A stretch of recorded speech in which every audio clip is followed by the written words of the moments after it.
1, 2, 3, 4. Filled with awe and fright, see Jurassic right, bathed in amber light. See Jurassic right, see Jurassic right, right. See Jurassic right, right. See Jurassic right, right. See Jurassic right, see Jurassic right, see Jurassic Park. This is the Ice Age. Hey, I'm Sid the Sloth. Oh, yeah. The last dandelion. The last dandelion. Oh, man. I haven't watched that movie since it probably since it came out. Well, which was in like 2005 or something. This is the most embarrassing thing. And this is Stephen Ray Morris. You're listening to See Jurassic Right. Hello. And I'm with, on video, the lovely, the talented, the strangest of all birds in art, Andrea Ciofalo. And we're talking about the Ice Age. No, we're not talking about the Ice Age franchise. What are we here to talk about today? We're talking about season 3 of Prehistoric Planet, which kind of just got dropped on us. Like, did it just get dropped on us or what? I froze. Yeah, I froze. It did get dropped on us. It truly was like, all right, it's coming out next week, bitches. Like, literally, it was like I saw the announcement. I was like, okay, so this is an announcement for like months from now, right? No, like less than a month notice. Yeah, I know. It's so, I feel like all of the kind of marketing and the kind of release windows and things from our childhood don't really mean anything anymore. Mm-hmm. It's like when movies used to come out on Wednesdays. It's like Lord of the Rings. Like they all came out on the Wednesday before. Like, so they had like the 3-day weekend or the 3 days out. Like, anyway, it just one of the, or like how CDs used to come out on Tuesday. Yeah. And now music comes out on Friday. And you're like, when did we all decide to switch when music comes out? Like, whose idea is this? Yeah. And so also because go back and listen to our recap of seasons 1 and 2. You had seen it already. You were into it. You have a beautiful drawing of a painting of something. The Therizinosaurus baby. Yes, yeah, that was so gorgeous. But you had seen the first 2 seasons when they came out, and I was late to the party. And I think when we last talked, we're like, what did we want to see them do next? Uh-huh. But you had a good reason where you're like, oh, they're only doing Cretaceous because it's like the most knowledge. Yeah. But I think when we talked about what else we wanted to see, you wanted like Triassic or Jurassic, like all the weirdos. Yeah. I think that would be cool. Yeah. I still want that. Seeing a bunch of like, like to me, that's what those are like. All the Triassic things are like, you know, like, they're all kind of lizard bent legs, sprawling. Yeah. But instead, we got the Ice Age. Yeah, which I think was a nice change of pace. Not that I was sick of the Cretaceous period. On God. Not that I'm sick of the Cretaceous period, but it's cool that they are expanding the Prehistoric Planet universe. Yeah. Tom Hiddleston. Yeah, replacing narrating, playing a young hot Sir David Attenborough, you know? Yeah. That's in my head. I was like, oh, where's Dave? Yeah. That motherfucker is 99. He's like, I know. And he still does so much more shit than any of us. I know. This is the year he turns 100, right? I think so, yeah. I think it's this year. Oh. I know. I need to see his Oceans doc that he just put out last year. Oh yeah. Yes, here I am complaining like, oh, where's David Attenborough? Like the man is 99. Give him a break.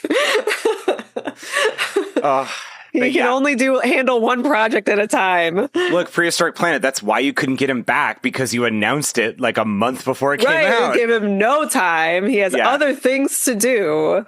I am over here enjoying my retirement. And you suckers have the disrespect to email me on a Wednesday before it comes out. Yeah, there was actually a video that I saw recently. I'm assuming this was recorded recently, but he's holding like a baby eagle or a baby, I think it's a baby peregrine falcon. Oh, wow. And he's talking about how I'm hoping that's the species they're referring to, but he's holding like a peregrine falcon. He's like, oh, how cute. And the bird's just like, ah! Like looking at him like this. It's really cute.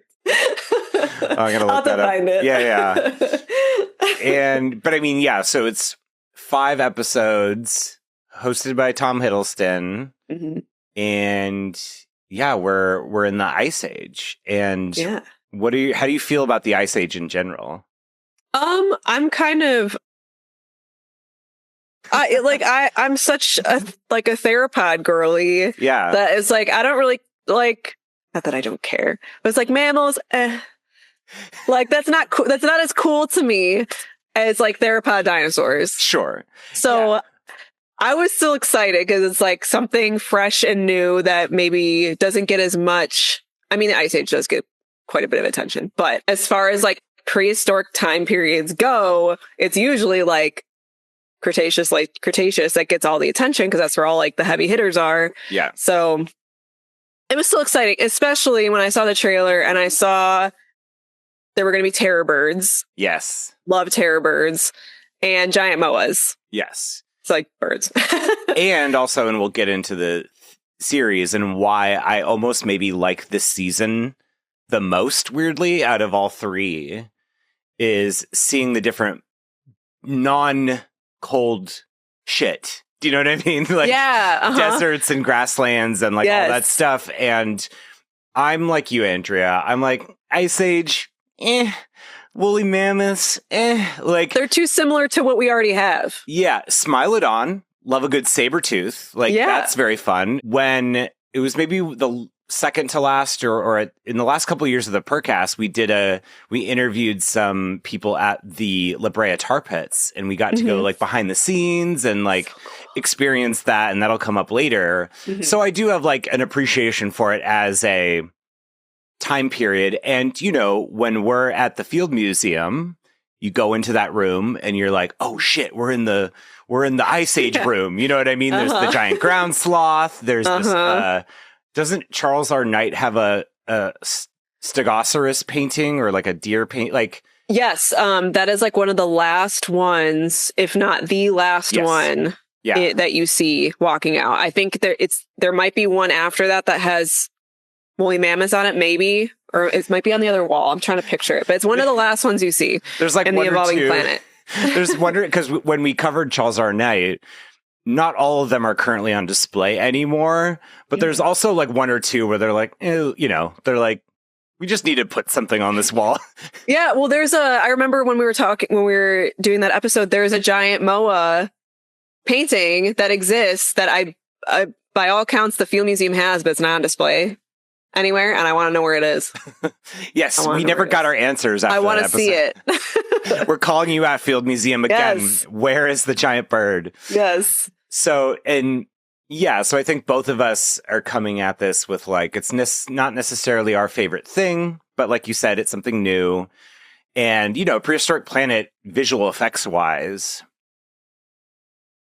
beautiful. Unreal. You know what I mean? Like, photo real in some places, it feels like. Yeah, like I don't know how much more real this could possibly look. Yeah. Without it being like us teleported it back in time, actually video recording them. Like some of it is just so unbelievably well done.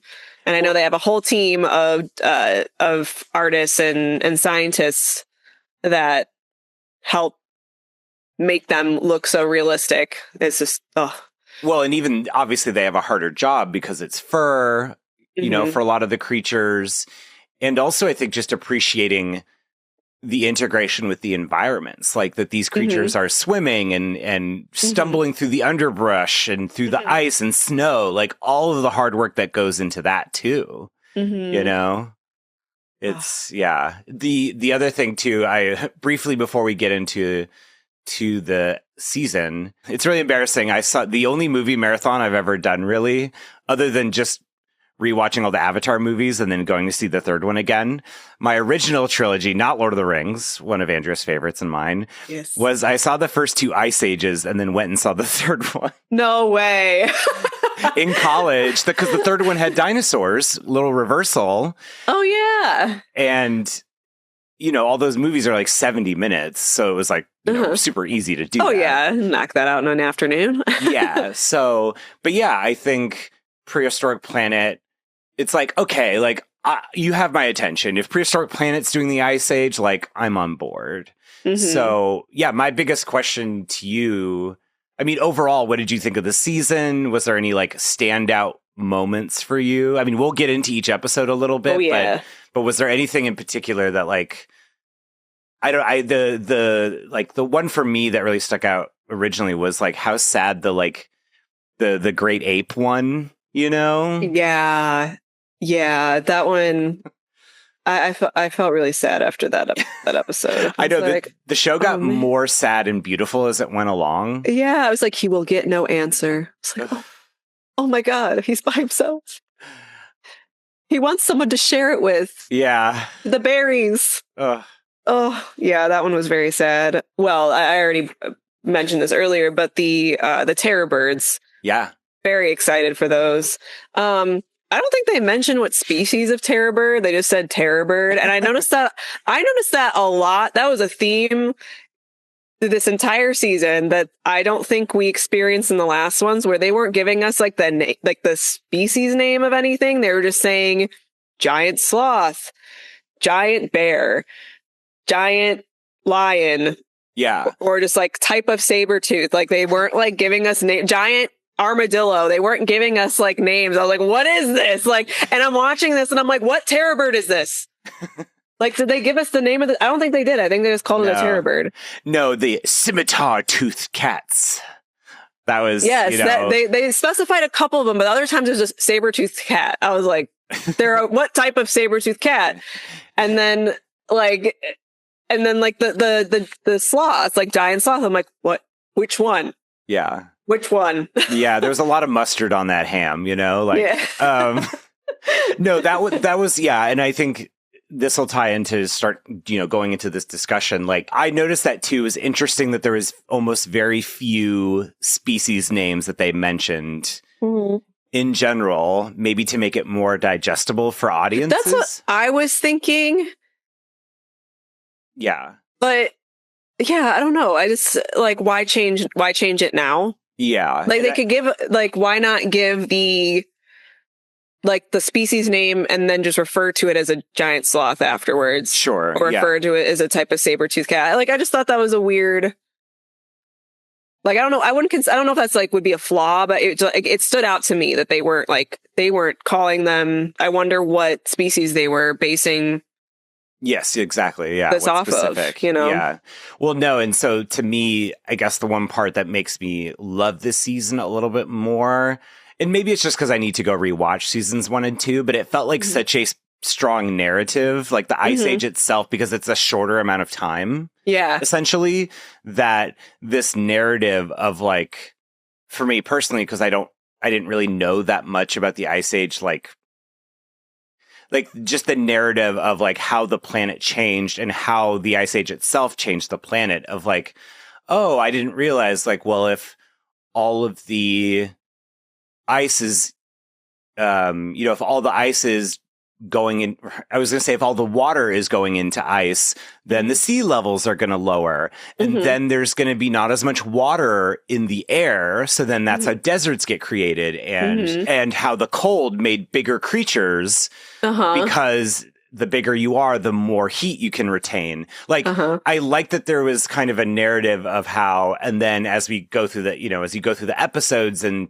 to like the last two, where it's like, oh, like now that the ice is melting, the sea levels are rising, and the creatures that are more successful, like I was mentioning, the giant ape being the last of its kind, because smaller creatures like the dire wolves coming in and stuff like that, just kind of, for me, this season gave me a better grasp of like what happened during the Ice Age and how it changed, and then at the very end where it's like, turns out it's man, like coming in. Spoiler alert. Yeah. So like, I liked that aspect of that season where it felt like each episode, was self-contained, but that it was trying to kind of tell a larger overall story. Yeah. Whereas I don't really remember that as clearly from the first 2 seasons. I don't know. Does that make sense? Yeah, no, it does, because I feel like I also feel like just the way that they titled each of the first 2 season episodes was very confusing. It'd be like grasslands. I'd be like, why is there snow? Like, why? Like, it would just be like really confusing. Be like deserts. I'd be like, why am I seeing snow right now? Like, like where 100%. Are we? Yeah. Like, I felt like I was very confused, like where the thread was going. Yeah. With each episode. And I don't think there necessarily was a thread. It was just kind of like showing us different climates and the different animals that were in those climates. I don't think there was like as good continuity, I guess. Like there wasn't a flow. It was just kind of like, here we go. And then we're back to T-Rexes again. And then we're back to, like, it was just kind of, I felt like we hopped around a lot in the first 2 seasons, which like, I guess I didn't really mind, but now looking at season 3, and I feel like there was like you said, there was a story that was being told overall. Yeah. It felt a little bit more intentional. Yeah. Well, and again, this idea, like, and putting it in the guise of, well, again, by the time we get to like, or just the idea of like, again, it's, there's a reason, you know, dinosaurs, you know, that's the thing that just hit me right now. It's like dinosaurs in a way, the narrative is they got cut short, you know? Mm-hmm. By the time you're hearing this, we'll have a fossil finds episode where we talk a little bit about, you know, again, more stuff about, you know, the asteroid hitting the Earth and killing all the dinosaurs. But the Ice Age is a much more like, it's a gradual process. So you can trace the evolution of like how the planet changed. And, you know, again, the idea that like, oh, if the water is in the ice, then like there's not going to be as many forests because there's not enough stuff to go around to grow these big tall trees anymore. And so like learning about it that way was so cool because it makes it feel like I have a clearer narrative of like what happened during that time on the planet. So maybe it's less focused on types of behaviors, you know, like I will also like this season 2 has a lot of like, is that creature gonna be eaten? No, don't worry, it got away. Don't worry about it. The trauma I got from watching the baby mammoth. Yeah, like every single episode was baby mammoth in danger. Yeah, like in some ways, like maybe there was like not repetition, but it almost felt like each episode because it's, you know, there was in some ways maybe there was some repetition of like. Again, this idea of like, okay, something could get away, not today, you know? And it's like, that part maybe was a little bit weaker. Whereas like, in Prehistoric Planet seasons 1 and 2, you could be like, oh, we're just doing this mating thing. Oh, we're just doing this sad Carnotaurus, like, who can't get a girlfriend. And like, oh, we're going to do this other episode where like a Quetzalcoatlus and a T-Rex are going to face off, but it doesn't, you know, really relate to anything else, you know, like you said. Yeah, I just, now that you're bringing up the Carnotaurus moments, and I'm like thinking back on like the standout scenes in seasons 1 and 2 of Prehistoric Planet that stuck with me. Obviously, the baby Therizinosaurus trying to get the honey, the beehive. Yeah. You know, the nuzzling T-Rexes. Like I feel like seasons 1 and 2, I think particularly 1, had a lot of moments like that stuck with me that I don't think this new season had. Yeah, I agree. Yeah, because I don't think there were I don't think there were really any standout moments like that. Yeah, I'm trying to think. I mean, I think maybe the Moa scene with like the schmall. Yeah. Schmall. Or when the dad's looking at got any games on your phone. Yeah. And also too, I mean, there obviously is a cool variety of animals in this season, but also it is just variations of like different types of bears, different types of mammoths, different types of cats, and then a couple different like prey. Like I do like the Stegosaurus losing its antlers in the last episode is super metal, you know, like.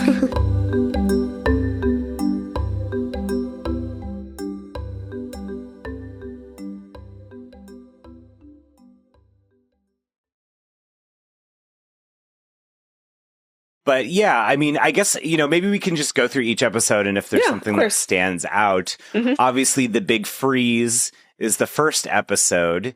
And I forget, I'm like now forgetting what if part of the first episode, like what triggered the Ice Age. I like this idea that, and there's an Eons video that covers it, that, part of, Central America forming from all these volcanoes cuts off the oceans from each other. And so then it's directing all this air up into the, I don't know, just the idea that like, that the Ice Age is, formed, and then it's like, I don't know. It's just one of those things I just don't think about a lot of, like, it's nuts. Like that, that climate change where like literally all of a sudden, like all the oceans are like going down because it's all captured in the ice. And there was a post-episode breakdown after episode 1 where they measured carbon dioxide bubbles in the glacier ice. Yes. And how we had that wasn't the only ice age that we've had. We've had an ice age every 100,000 years because of the changes in the Earth's orbit. Because at a certain point, like it's not a perfect circle, it kind of goes whoop, and then it comes back. And when it's far away, that's when we get the ice age. I think I'm assuming that's how that's the specific one that we were. Yeah. Well, that's another thing you just reminded me. And again, it's one of those things where I'd have to go back and watch season 1 and 2, but I feel like the explanations at the end were longer too. Yes, I appreciated those a little bit more than season 1 and 2. I don't know. I felt like it brought like a little more clarity to what I was watching. Yeah, it was almost like you need it. It wasn't like, I know it was like it was kind of like bonus content, but it was like, I feel like this is necessary to watching this episode. Yeah. It's like how all the things are, how everything's working. Yes, exactly. There's like, when you get to, I think maybe it's either New Lands or Desert Lands. Mm-hmm. Like one of them where they talk about like, the gigantism that was happening because colder. Mm-hmm. Because the colder it is, the bigger you can get to retain, or, the more successful creatures are in those environments because they can retain heat better. But I will say, the thing that I loved actually from episode 1, the one thing that really sticks out to me is the idea of the cave systems. Yeah. Like the idea that there was, and they like referred to them as like cave cities or like cave. Caveopolis, like there was some way that they described. I mean, cave systems, I think, was the literal thing, but like the idea that there were some creatures that like lived in the caves their whole life. Yeah, calling the cave hyenas again. Like I don't even like that's just what they call them, cave hyenas. Yeah, being guardians of the underworld. I was like, damn. Yeah, that's it's kind of scary. Yeah, but to me that was an interesting. Again, like. I think the stuff that really stuck out to me about this season and made me excited was, again, reshaping what I think of the Ice Age, because we have you are taught a very specific version of what the Ice Age is growing up, a very simplified version. Yeah. And then you get Sid the Sloth and Manny the Mammoth and what was Diego? Yeah. Yeah. So it's like you have that picture in your head and, the actual Ice Age was, like you said, and what they said in the thing was there was multiple ice ages and, I don't know if there's anything else, that's episode 3, but like just that there was different biomes still, we weren't just, Earth didn't turn into Hoth, Yeah, basically. But I feel like that's all that's ever like that. I feel like we're going to refer to Ice Age, the movie, but I mean, that's a good example, like where, as far as I can remember, at least, because I only, like I said earlier, I think I've only seen that movie once, and it was like in theaters when it came out originally. Yeah. But you only see like snow, ice, cold. You don't see any of the other, at least as far as I remember. You saw more recently than I did, but the three genders, you don't see any of that. Snow, But when ice, and cold. Yeah, and then it's called the Ice Age. Yeah. So like that brings forth images of just ice and snow. Yeah. But that's not all it was. Yeah, there's a lot more to it, and I appreciated that they went into those other different climates around the world and got to see some other some not snow. I'm seeing enough snow right now. When I was watching it for the first time, there was a blizzard going on outside. Whoa, I think I sent you a immersive 4D experience. Yeah, I may have sent you a video. I was like watching like the opening scene with like the woolly mammoth like in the snow, and I just like panned to my window, and it's like literally the same weather outside. Wow. It's like, I hate this. I'll have to come visit you this time next year and just rewatch it, and get the immersive experience. We'll have to, maybe it'll snow again like it did, like that random, when did you come last year when it was not supposed to snow? It was like April or something. Yeah. Or no, May. Yeah. April or May, and it just randomly started snowing. I was like, well, good luck. Yeah.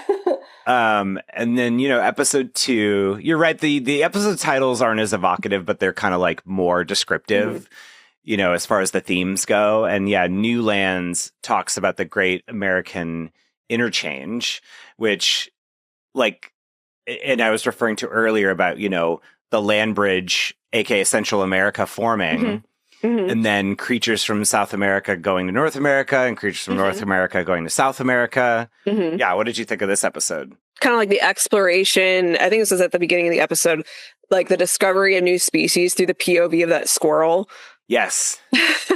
I thought that was a cute touch. And following the giant sloth around, and it was dropping all like the giant, what was it called? It was like the blue fruit. That's what I was looking the name up of. It was like cannonball fruit or something. Cannonball fruit, yeah. That's what it was called. And not tasting good after all that. That was a wild giant squirrel. I mean, giant as in like probably like 3 feet tall or something bigger. Yeah. Oh, and the dwarf stegodon. Yes. Good name. Oh my God. Baby dwarf stegodon only being like this big. So cute.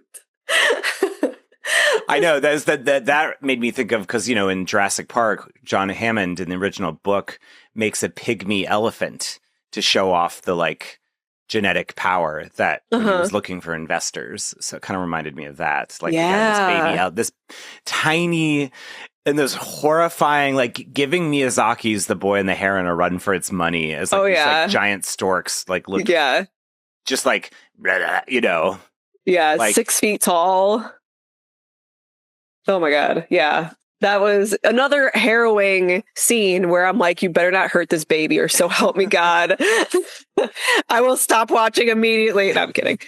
But that was a good scene. And then obviously the terror birds are in this episode. That their behavior very much reminded me of some antics like a couple of crows would get in, like trying to steal food from somebody. Just like a random, I like imagine like the Smilodon being like a random dude in a park, like having a snack by himself, and the crows just being like, going in. Get some of that. Just like outsmarting them. There was one other thing about this episode. Well, just the idea. I was just looking at my notes, and again, it's just one of those. I think this season was really good about showing how much our ecosystem is connected. Mm-hmm. And so again, I keep repeating it, but just the idea that like, if there's more water trapped in the ice, there's less water on the planet. So then all these great jungles and forests they're not getting enough of that. And so then the forests are dying. Like that's what my notes say. The forests are dying. The forests are dying. And then in turn, the kinds of creatures that can thrive and flourish change because the things that can survive, if you're not adapting, if you're not getting those mutations and passing them on, then you're toast. Yeah.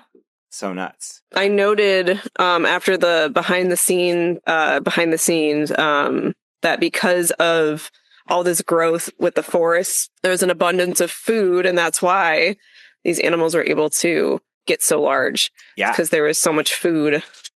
Because the forests were thriving. They're in their thriving era. Yes. Not in their villain era, in their thriving era. Not yet, at least. And then episode 3, I feel like, is just showing the narrative structure of the show of like, all right, we showed you Sid the Sloth, we showed you Manny the Mammoth, we showed you not Manny the Mastodon, it's different. And then, Diego the saber-toothed cat. They're like, by the way, there were fucking deserts during the Ice Age, and these were some of the biggest deserts on the planet. And your brain is just like, everything you know about the Ice Age is a lie. More at 11. And just it was so cool to see just something new and a different perspective on it, and just ties into everything we've been talking about. But yeah, were there other moments? Were there moments from that episode that stuck out to you? Let me see. Oh, the marsupial lions. Yeah, I was like, which again, I would love to know. I just wrote. I think I would have written down the actual name if they had said it, but it's just marsupial lions. What's the species name? I just want to know. I want to look it up. Yeah, I want to look it up. But those were cool. And sorry, I'm looking at my notes again in real time, and I wrote weirdos, freaks, slow runners. I love. Yeah, I know. Maybe we should publish some of our notes. But yeah. I was going to say too, another thing I noticed, the music in this episode was maybe my favorite. It felt very Joe Hisaishi, Miyazaki's composer. There was a lot of like Spirited Away, kind of like, dun, dun, dun, dun, dun, and then the kind of like taiko drum type stuff. Yeah. Oh, the music. Yeah. Oh my God. Yeah. And the music, Hans Zimmer. Like, you can't possibly get any better. Yeah. Like they pulled out the big guns for this series. Also, there was carnivorous kangaroos. Yes, let's not forget the carnivorous kangaroos. I know, it's very nice. The Wikipedia for Prehistoric Planet actually gives all the species names. So there was two different types of kangaroos. Oh yeah, in this episode, one of the best moments is there, and I'll read the species names. There was these short-faced kangaroos called Prosoptodon, and then there is the carnivorous kangaroos, the Prolapus. And it was actually in the marsupial lions that they're like showing them chasing the kangaroos, and then they like cut to like, they're both moving really slow. All really slow. That was an iconic moment from this episode that I remember was really funny. And again, funny. I think, it's almost like it's one of those weird things where like a band, maybe the first album has like one or two songs that are like the best songs on the album, and then a lot are just kind of whatever. This season maybe overall was better. It's like a sophomore album where it's like overall the record is better, but maybe there's not as much standouts, Yeah. No, that's a good way to put it. Speaking of the kangaroos. Yeah. So I noticed that versus the first two seasons where they're just kind of indiscriminately killing babies left and right. I feel like they were very tame about it this season, except for, I think the only baby that dies is the kangaroo when the koala drops on it from the tree. And I wrote, ambush murder koala. It's okay because the ugly baby. Oh no. Andrea, no. Out of all of them, it was the ugly one. I'm kidding. I won't disagree. I mean, it is a weird thing, and we've talked about this on other episodes. Like, you could put a compilation of us just covering all the dino docs and these different kinds of documentaries, but Prehistoric Planet, literally having Sir David Attenborough, obviously borrowing a lot from the Planet Earth and Blue Planet and, all of these, we are traumatized from some of those. I think about all the sea turtles that were eaten, the baby sea turtles struggling to go to the beach. And they tried so hard. And I think both of us are on the same page. Like, it doesn't need to be gory or brutal, but speaking of iconic moments from the first 2 seasons, remember the valley that had the gas and the little baby that's exactly what I was thinking about, and they're just getting picked off. Yes, and all the bugs. There was the other sauropods that were like being eaten alive by like alive by mosquitoes. Yeah, mosquitoes. It was so, like it was like brutal moments like that, and I feel like they were very tame. Like all the moments we saw mammoths like almost every episode. Yeah, and there was a baby mammoth involved in almost every single one, and it was always in danger, but nothing. Thank God. Thank goodness nothing happened to the baby mammoth because it was so cute. But I wonder if maybe that would have. I'm not saying we needed to like just like mow down baby mammoths, but like I just think it just again. But I think at the start of this episode there was a lot of like and I was like. It got to be a little repetitive, and I wonder if there was other types of conflicts. Maybe something gets stuck in the ice, or like the notion of how the cold air sinks. So there's sometimes when people talk about being like stuck out in the forest or overnight or something, and how there's these moments where, and I actually think it is in one of these Ice Age episodes of how. This like poisonous air kind of sinks. So if you're in the lower part of a cave, or if you're in a low valley, that like the air is actually colder. So you're supposed to go to higher space, just more ways to kill animals. Just, more danger. More danger. Like real life. But mix it up. Yeah. Yeah. Rather than just being like predator prey. Yeah. Situation. Because I think there was a lot of that. Yeah, because I feel like that's why we liked Prehistoric Planet as opposed to some other 1,000 Ways to Die. Yeah, there was just other situations. It wasn't just all doom and gloom. Right. And like you said, predator prey relationships. There was like a mix of things happening, and maybe there was less of that, or at least in this regard. Yeah. Oh, another thing I noticed in this particular episode was their use of real life footage. I don't know if you caught any of that. Like there was a clip of a bearded dragon. Oh, I was going to ask you that. I was actually, that was on my thing of like, oh, what did you think of that? I had like the Leo DiCaprio meme moment where I was like, oh, bearded dragon. You're like, I have my boy. He's right there. Aegon. How's he doing? He's okay. His leg stump is still inexplicably swollen. Poor guy. I noticed there were clips of like real life clips that they were incorporating into it. The bearded dragon was one of them. There was an owl clip that I noticed. I can't remember what species of owl it is. I meant to look it up.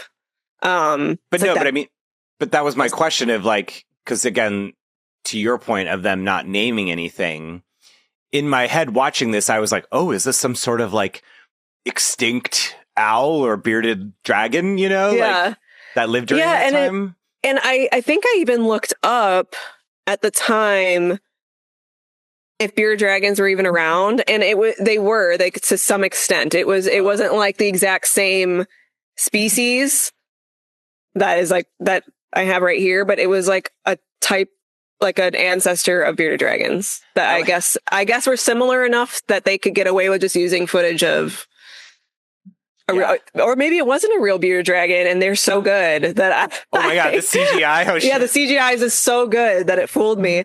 Wait, but they. Oh, go ahead. Oh, sorry, go on. Oh, I was just gonna say I'm calling our shot now. We should do an episode of the evolution of all of our pets. Like with the earliest pigeons, the earliest cats. Oh, that would be so cool. I think that would be really fun. Yeah, I like that. I really like that. Put a pin in that one. Yeah, put a pin in that one. Future. I have a note because Chris watched this with me, referring to the 6-foot female moa, and the little, like the small male. Chris said, "Do you think that he lies about his height?" Like I'm 5'7", like the other, instead of it being the other way around, like I'm 6 foot. Oh yes, yeah. Yeah, so the idea is that the smaller a male moa is, the more breedable they look. Yes. Oh god. Yeah, like he does like his little like call for a mate, and Chris is like, "Do you think he's lying about his height?" And he's like, "I'm 5'7". Yeah, no, you're lying. You're actually 6 foot. I'm sorry. I think it was the female mo gets to be 10 feet tall. Yeah, not 6 feet tall. Oh my god. Yeah, tallest birds to ever live. Crazy. Wow. Yeah, I enjoyed that scene because You're actually 10 feet tall. Yeah, I am. Don't know I can that. relate. I can relate. And Chris is 5 feet tall. Oh, so cute. My short king. Yes. Oh my god. Yeah, that scene was just, it was a little bit of humor just because it was like his job is to just follow her around and look small. Yeah.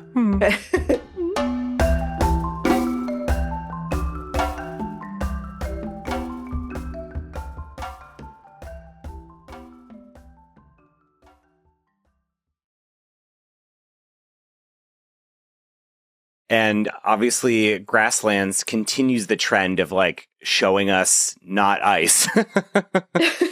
And I wrote like that was the thing I noticed when I was writing my notes on each episode. I was like, what is the major theme of this episode? And this one I put evolve because there's the giant ape talking about tools, and then this isn't necessarily evolve, but there's the 10-foot long bloodthirsty otters. Oh, I loved the otters.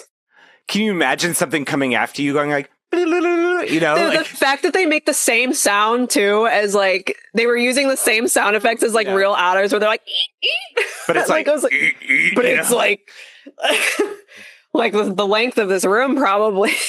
Yeah, going through these grasslands, like straight up murdering stuff. Like, yeah, terrifying. Oh my god, could ride those into battle. Yeah, well, it'd be a bumpy ride because he'd be like, yeah, you know, they like, kind of worm. Yeah, they kind of worm across. That's a great description. They worm around.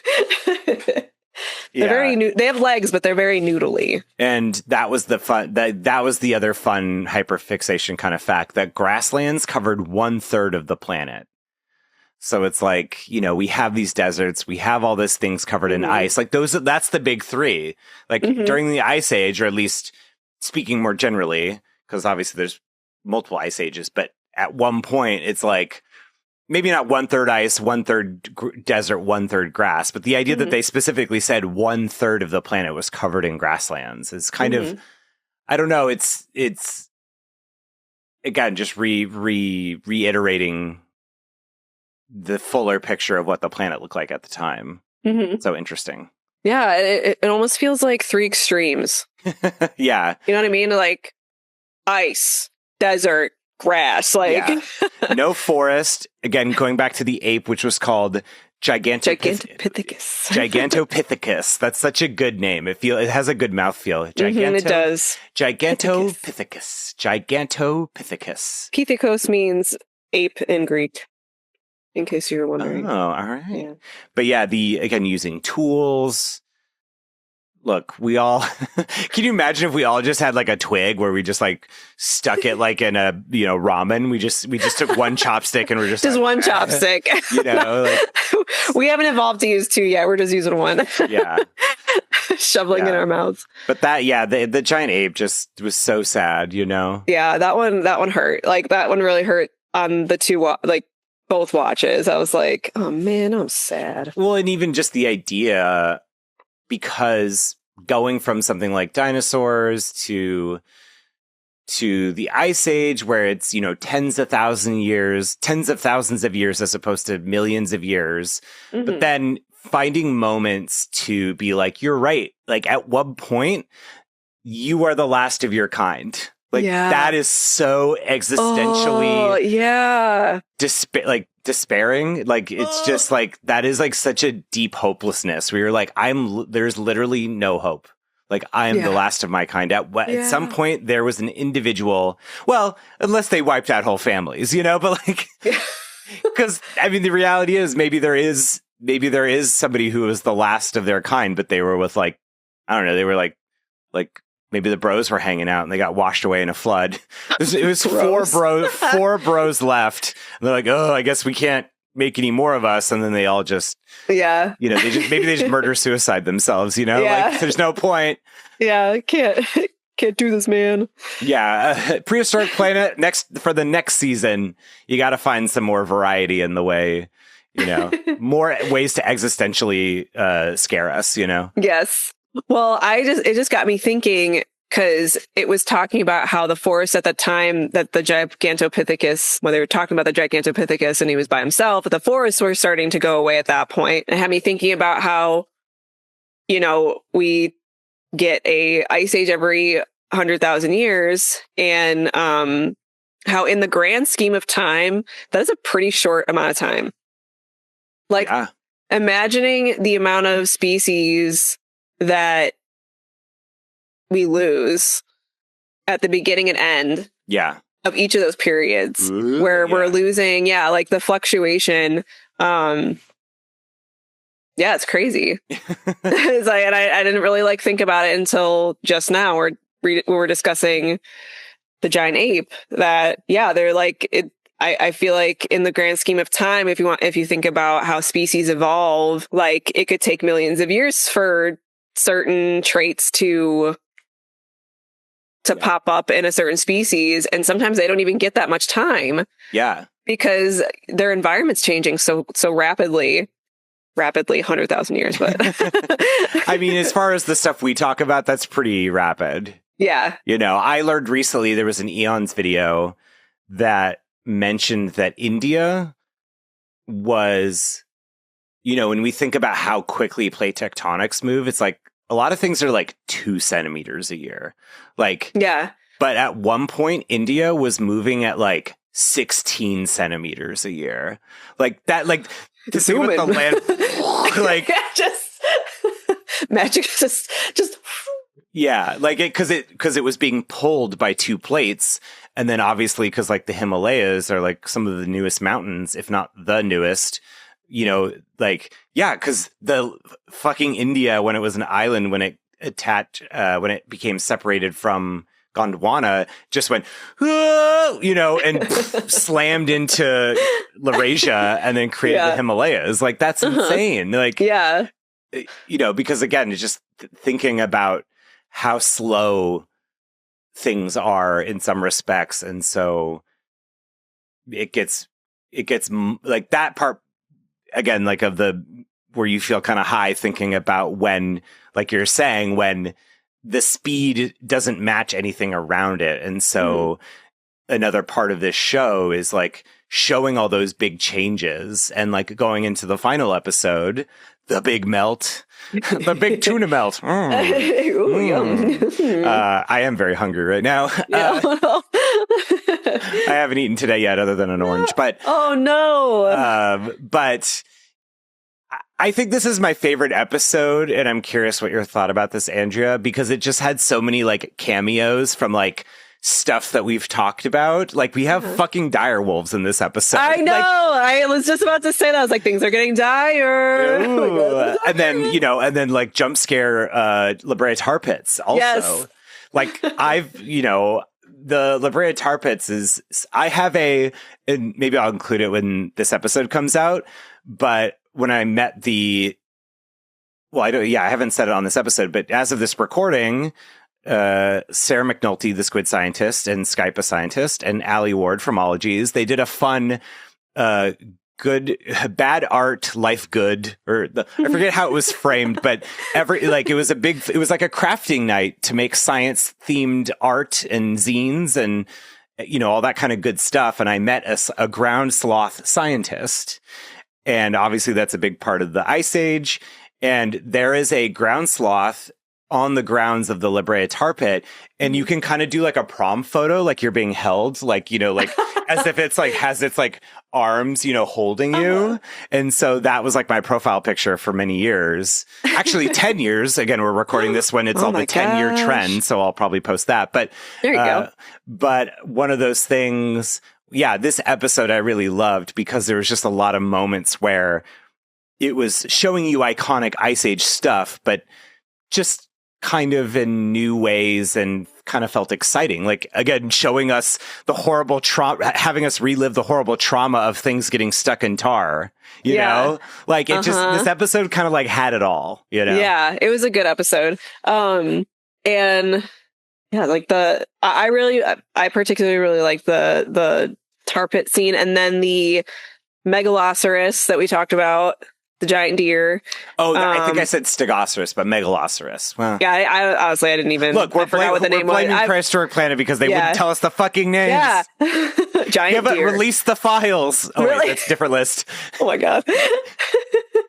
Yeah, I really like that. And there was that shot when you first see like the megalosaurus in all of his glory. And I was like, oh my god, it's like the Charles Knight painting where he's like standing over like the hillside. And with his giant antlers, so pretty. The Hobbit, because Thranduil rides a megalosaurus. Yes.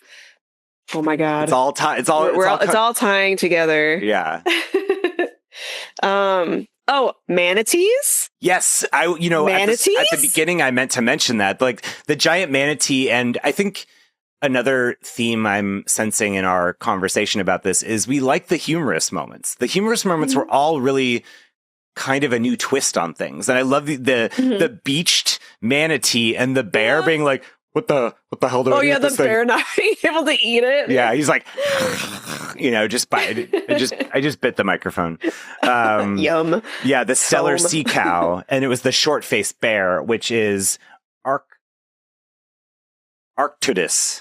Terrifying, by the way. I made a point to note that I hate how long the short-faced bear's limbs are. Yes, isn't that terrifying? The longer the limbs on a bear, the more terrifying it is. I hated it. I was like, what is that?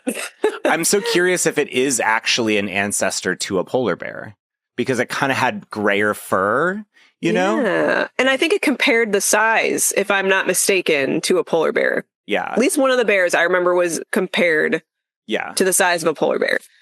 But yeah, that was maybe a big takeaway too at this show. Is like, wow, I didn't really know there was this many Ice Age bears. Yeah, there's variety. Yeah, there's a lot of. I feel like, in terms of like animal diversity, I feel like there's a lot of repetitiveness. But I wonder if that decision was made because of the amount of research we have on them. Sure.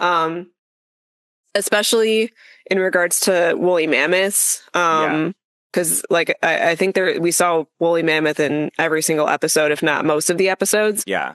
And how we have like very well preserved remains. Yeah, I know. I was going to say some of them. Like I like it would make sense. They would want to just take advantage of all this information that they have on them and just, not milk it, but just kind of incorporate them in every episode. They're also, like, I would argue, like the stars of the Ice Age. When you think of the Ice Age, I think of woolly mammoths immediately. 100%. I don't know about you, but no, I mean, it's woolly mammoth. It is, scimitar or a saber-toothed cat. Each episode was like either a scimitar-toothed cat or a saber-toothed cat. It was just like go back and forth.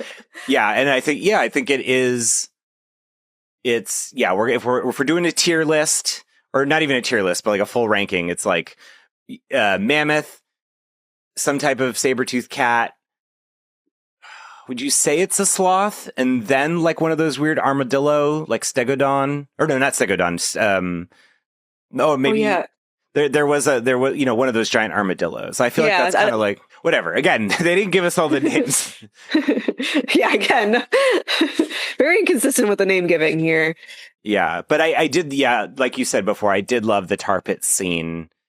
It really did feel like an homage to, if you're watching this, listening to this, and you haven't been to the La Brea tar pits, anyone growing up in Southern California was like traumatized by seeing this woolly mammoth. I think it was the mom being stuck in the tar as the father and the baby are like,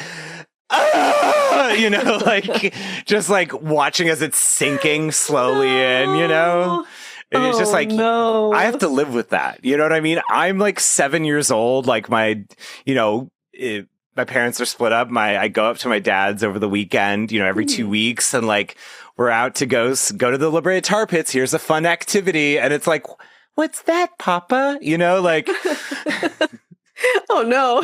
yeah, it's trauma. Yeah, it's trauma.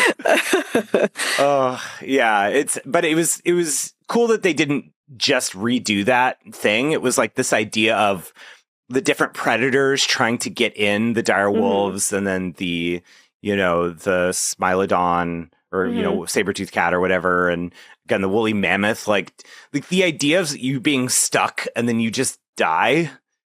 Yeah. And like, I was going to say new fear unlocked, but no, we all grew up being afraid we were going to get stuck in a tar pit. Yeah, just like quicksand. Like, yeah. But like, not that I want to experience it firsthand, but I want to just be able to stick my fist in tar. I just want to stick my fist in a tar pit. You're a goner. I'm like, am I though? Can I pull? Is it like, it's just crazy to me that it's that like viscous? I just want to, yes, I just want to know what that feels like without dying, I guess. Like, it's like, oh my God, is it that sticky and horrible that like if I were standing, like the rest of me is on solid ground. If I just took my fist and just stuck it into a tar pit, would I have such extreme difficulty getting my hand out that I would just like, I feel like you would. I feel like you would you'd be yanking yourself so hard, but then you would fall forward and your face would go in, and then you're fucked. Oh yeah, kick it the face in. But I will say, you want to feel. I just want to feel it because there's like a tar pit simulator at the Field Museum. Yeah, I remember. Yeah, in the same room as like the mammoths and stuff. But actually, I think that like the last few times I've been there, it was like not working properly, but it was like a kid lost their arm to it. You know? Yeah, but it was like you have like a lever and one is like lighter than the other one, and you pull to feel the difference. It's like, so if you're a heavier animal, how difficult it is to get your limb out of the tar. But that's not enough. I just want to stick my hand in it. It's not enough. I want to open the enclosed plexiglass case that's it. I want to stick my hand in it. Quick, call the police. She's back here again trying to get into the tar pits. She's back. Well, I mean, I will say somebody's like leaning over the tar pits. The secret that I reveal on the podcast. I've straight up pushed somebody into the tar pits. No, but the thing, and maybe I've said this on past episodes or anytime this stuff comes up, but two things. Obviously, the tar pits around Mid-City, like on Wilshire and kind of that area in Los Angeles, what's fascinating about it is that tar is just bubbling up everywhere.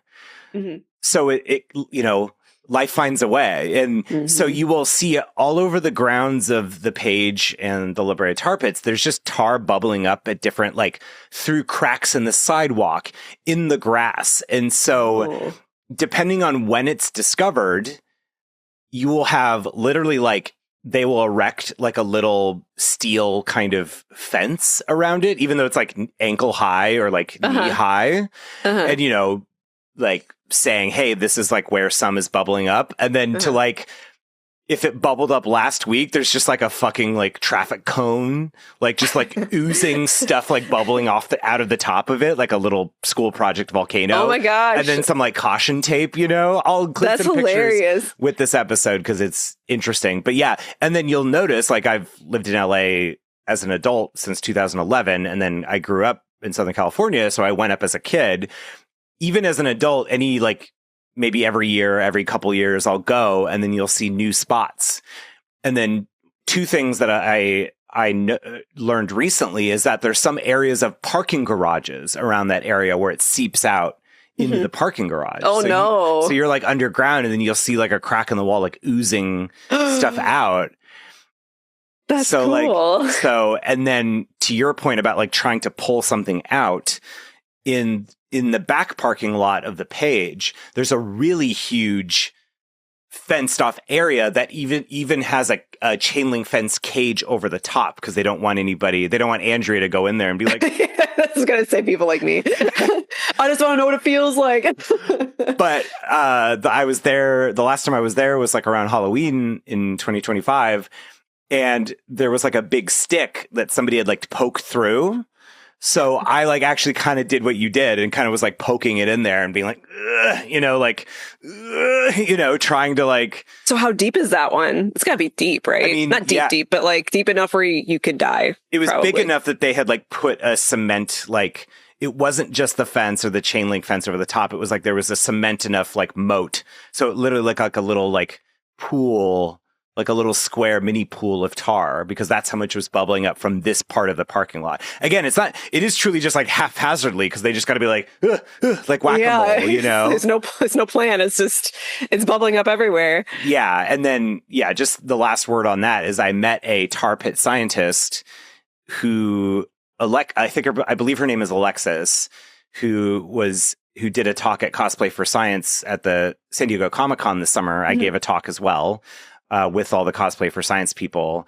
Her and her partner, who is a molecular biologist, Andrew, they dressed up as Link and Zelda from Tears of the Kingdom. Oh my god! Truly the coolest people ever. They have zero social media. Like, they're so fucking baller. I was gonna say They're like the coolest people on the planet. But Alexis, if I'm remembering her name, apologies if I'm getting it incorrect, but she studies tar, you know, and stuff like that. And she was telling me that there is a tar pit waterfall where, because of construction, they like cut a hill trying to build a road. And so literally all this tar is like watering down like a waterfall, but it's tar bubbling down, or like slowly, you know. I'm writing this down again, like that's one of my favorite new hyperfixation facts, is the idea that there's like a tar pit waterfall, you know. That's writing this down to Google later. Yeah, I wanted it's like in Antarctica when the, you know, different parts of the ice are melting, and there was that blood waterfall, because there was these minerals that were trapped for so long that it looked like this, like it was, you know, on the white iceberg, it was like this kind of iron rich thing that looked like a bloody waterfall, like the elevator scene from The Shining. Yeah. That was another thing that I thought was interesting, back to tar pits. That certain times a day the tar pits would be solid. Yes. Oh yes, that too. That was so fascinating. I didn't know that was I guess never considered the fact that tar could just like solidify like that. Yeah. And there was like a safe time to walk on it, and obviously a not safe time, which is probably most of the time. That's when you would do, like, if there was, and who knows, maybe this is in like one of the like 10 Ice Age sequels, but it's like like there's a bunch of kids, like kid sloths, or like kid saber-tooth.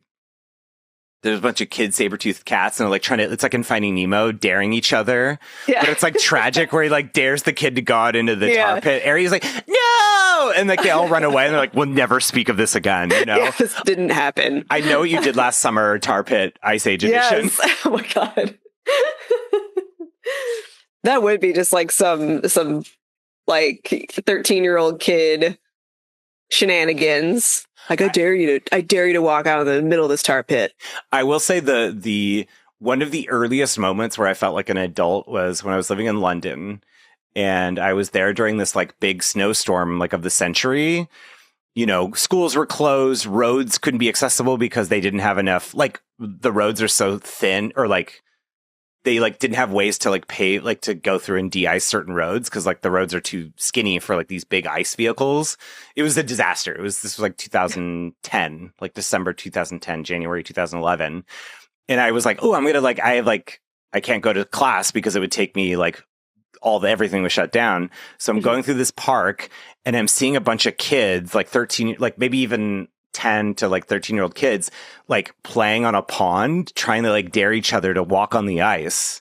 And I was like, am I an adult? Do I have to be like, hey kids, don't do that, it's dangerous? Yeah. And they're like, fuck off, bruv, you know, like, yeah. don't tell us what to do, you twat, you know, or whatever. I was just like, do I say something? Like, this is like, is this my responsibility? Like, this is a movie where like the kid's like daring the one kid to walk out on the ice, and he drowns, you know? Oh no. Anyway. Yeah, you're stuck under the ice. That's scary. Yeah. So you didn't say anything? No, I didn't say anything. It was a little pond, you know. It was literally like a pond. Yeah. They're probably fine. Pond. It was like, you know, They're like fine. this big or whatever. Wait, did they have any? I'm trying to think. Did they have any moments where like something was stuck under the ice? Because I feel like that's a good, I don't think so. Yeah, like that. That's like, in Skyfall when James Bond, falls into the thing and he's like trying to get out. Yeah. Yeah, I don't know if we had a moment like that. The only thing I can think of is the tar pit where we already had like the already dead. What animal was in there? There was a dead animal in there I can't remember. that the Smilodon was trying to get at. Oh, I think it was a mammoth. Oh, it was. Okay, It was a mammoth. Yeah. Yeah, I think it was. It's the only thing I can think of, and that's similar-ish, I guess. What did you think of Trapped in the tower. What did you think of the elephant birds? I love the elephant birds. Apiornis, I believe, is the. Yes. I'm looking here on. I wrote when we saw them for the first time, I wrote moas, and then I crossed it out because they immediately were like elephant bird. I was like, oh, never mind. Thought you were the expert. No, I guess not. Well, because there were so many repeat, like they were like stars of this season. Yeah. That we saw repeats of, and I thought we were seeing the moas again, so I got excited. They did, you know what? They did at the beginning of the episode. They did have one of the saber-toothed cats do a big, like, Big stretch. Big stretch. I think I wrote that in my notes too. Big stretch. Oh. Let's see. Yeah, I'm trying. The another fake out with like babies in danger with the elephant bird, where the fossa, the big black cat, is like stalking them, and he goes to strike, but you don't see anything. You don't see it actually happen, so you just assume.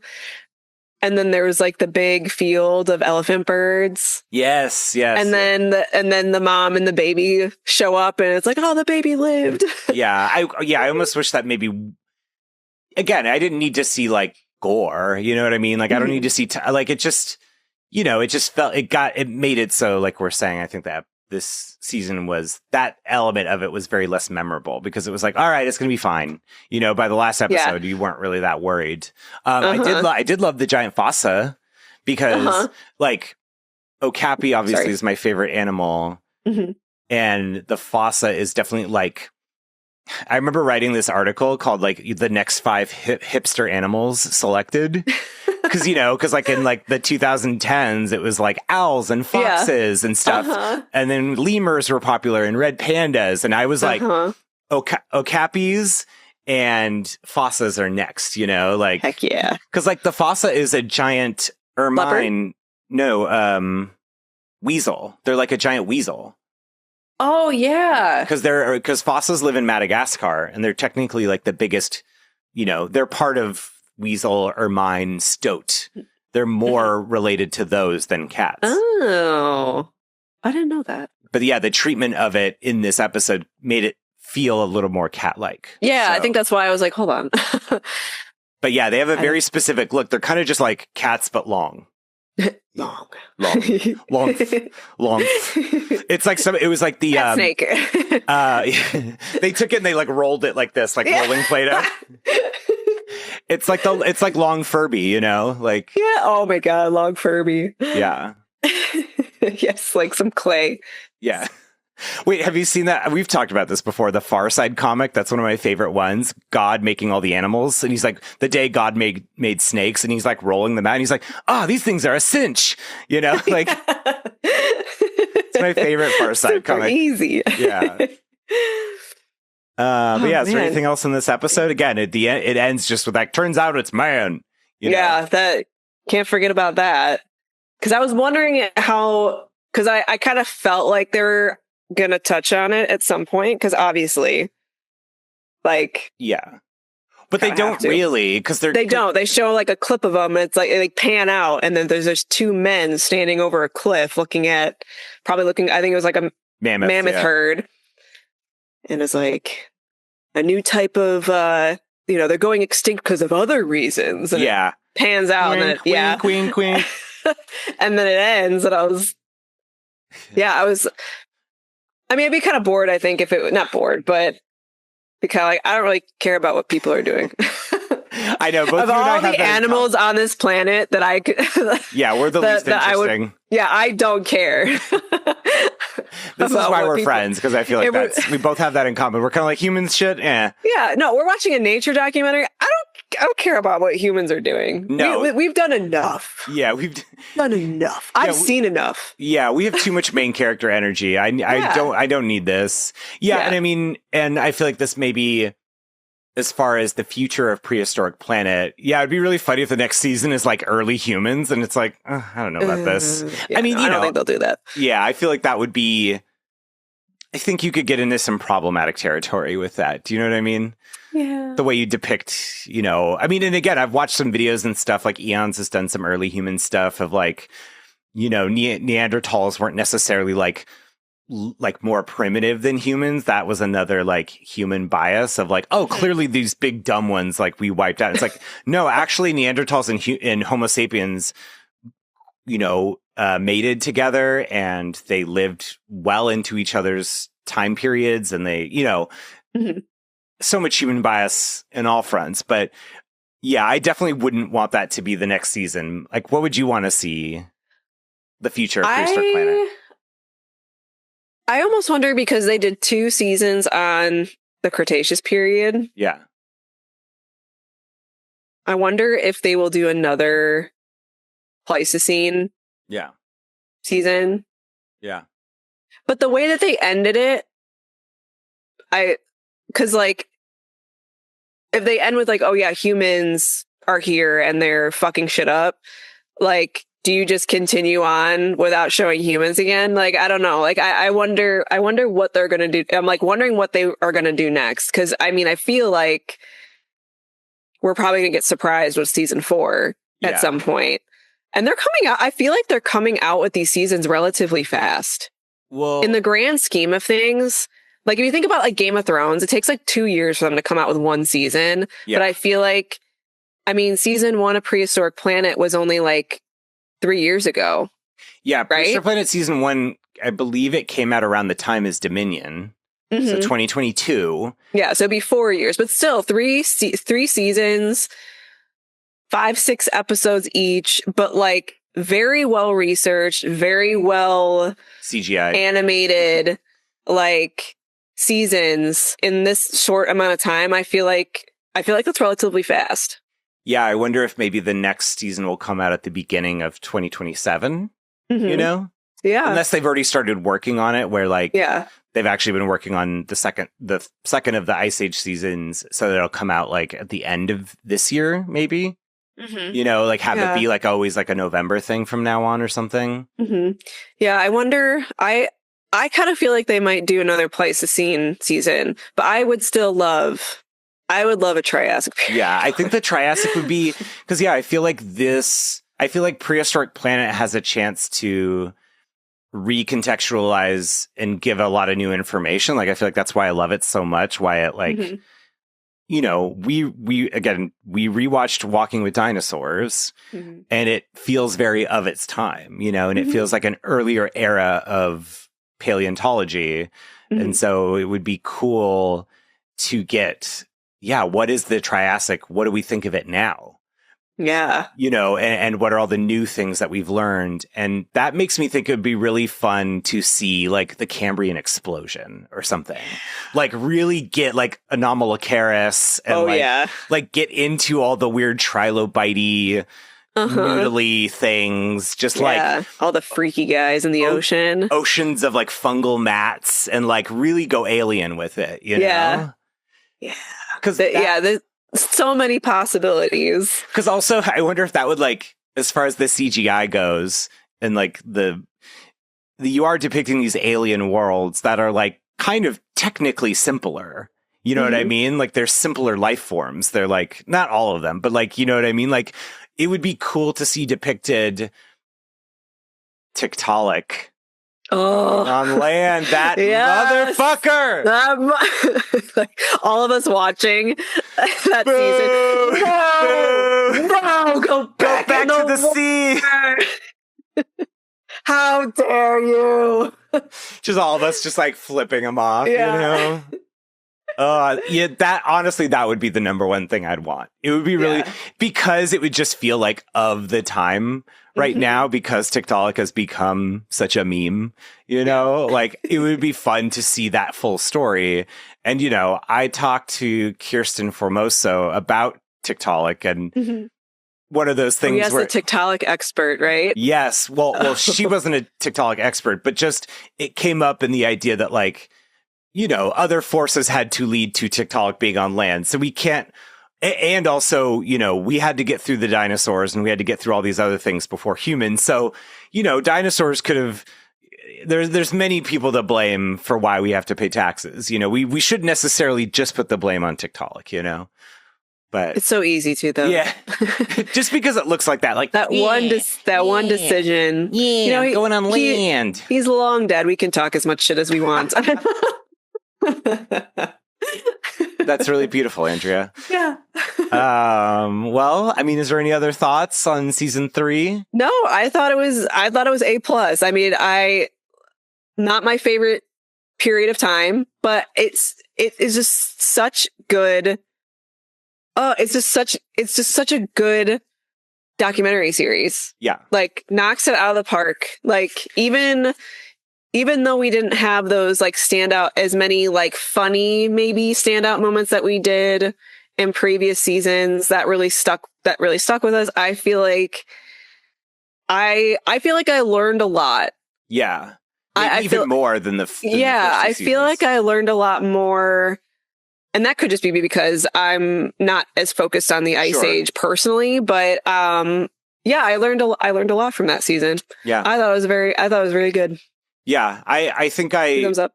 Will go out liking this season a lot, just because I like how much I feel like I have a better sense of the Ice Age overall. Mm-hmm. And I just love when when the themes feel good. It felt like even if, like you said, the individual moments or creatures and situations got a little repetitive, each episode itself felt like it had a distinct theme. Like, okay, we're going to talk about evolving during this time. We're going to talk about how like, the earth dried up at that time. How, all that kind of stuff felt like that. The bigger picture stuff felt like it was more well done.